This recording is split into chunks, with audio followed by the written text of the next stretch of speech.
a história de Agar de um jeito que talvez você ainda não tenha visto. A Bíblia nos conta a história do patriarca Abraão, que aos 75 anos recebe o chamado de Deus, e por isso ele deixa a casa de seu pai, e vai seguir o chamado de Deus. Então Abraão parte em direção à terra que Deus lhe prometeu que ele receberia. Abraão sai da cidade de seu pai, e juntamente com ele vai sua esposa Sara e seu sobrinho Ló. E foi ele até Canaã, onde novamente Deus lhe aparece e diz: "Esta é a terra que darei à sua descendência."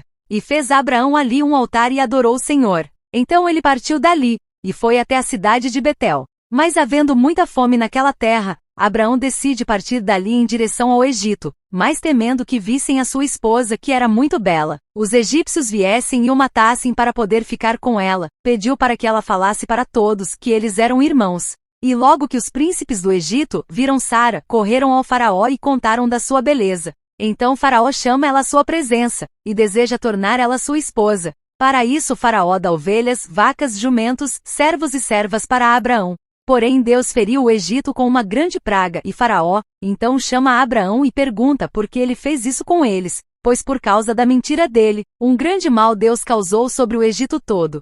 Então faraó falou para ele ir com sua esposa e toda a sua casa, juntamente com tudo que tinha. E depois disso habitou Abraão nos carvalhais de Manré. E vendo Sara que não gerava filhos a Abraão, decide dar sua escrava egípcia como mulher a Abraão, que aceita e logo Agar engravida.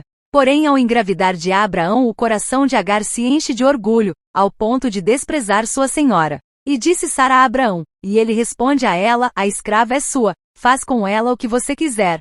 Foi então que Sara começou a humilhar e afligir Agar de tal maneira, que ela foge da presença dela. Porém Agar para em uma fonte a caminho da cidade de Sur para descansar, e lá um anjo aparece para ela dizendo: "Agar, serva de Sara, de onde vens e para onde vais?" E Agar fala que estava fugindo de diante da presença de sua senhora. Porém o anjo diz a Agar: "Volta agora e te humilhas debaixo das mãos da tua senhora. Pois eis que Deus multiplicará grandiosamente a descendência do filho que Agar carregava em seu ventre, ao ponto de não poder ser contada." E o anjo continua a dizer que ela geraria um filho, e seu nome seria Ismael, porque o Senhor ouviu a sua aflição. Então Agar se alegra e chama aquele lugar Bir-Lahai-Roi, pois disse ela: "Eu também consegui ver o Deus que me vê." E voltou Agar para junto de sua senhora, e fez conforme o anjo falou, se humilhando na presença de Sara. E quando Agar deu à luz a Ismael, já era Abraão da idade de 86 anos.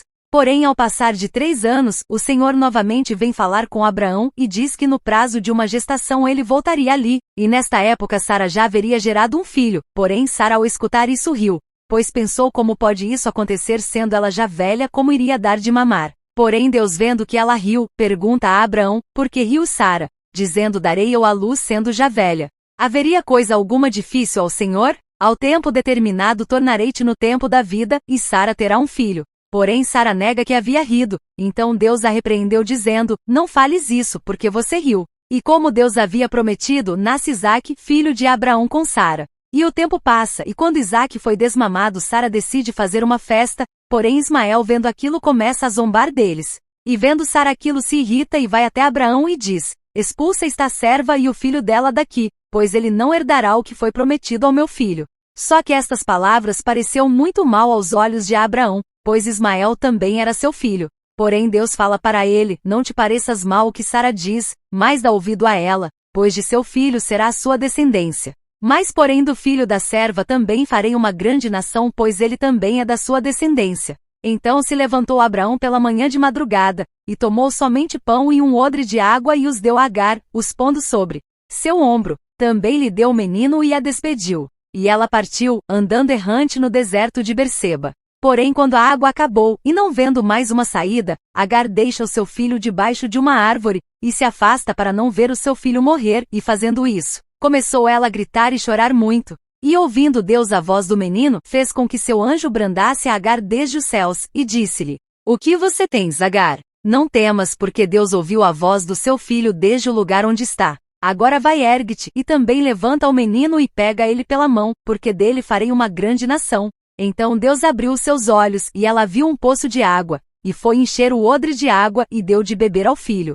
A Bíblia nos conta que ele cresceu e se tornou um homem muito valente e um grande arqueiro, e sua descendência era muito poderosa. Mas agora vamos analisar a história de Agar, pois mesmo sendo escrava, Deus não fez acepção dela. pois poucos conseguiram ter a experiência de ver e de ouvir um anjo de Deus, e ela teve esse privilégio. E mesmo sendo expulsa da casa de seus senhores só com pão e água, sendo humilhada e lançada sozinha só com seu filho ao deserto, onde muitas das vezes nem os homens conseguiriam sobreviver, Deus mostra a ela que ele estava com eles. No deserto ela não tinha nada, e ao mesmo tempo tinha tudo, pois Deus estava com eles, os sustentando. Deus permitiu que isso acontecesse com eles, para que ninguém viesse e dissesse eles são ricos e poderosos porque Abraão os abençoou. Pois tudo que Agar e Ismael conseguiram foi porque Deus os sustentou. Eles começaram a jornada deles sem nenhum bem, mas com Deus, e se tornaram muito prósperos e com uma descendência que existe até os dias de hoje. O que você acha disso? Deixe o seu comentário.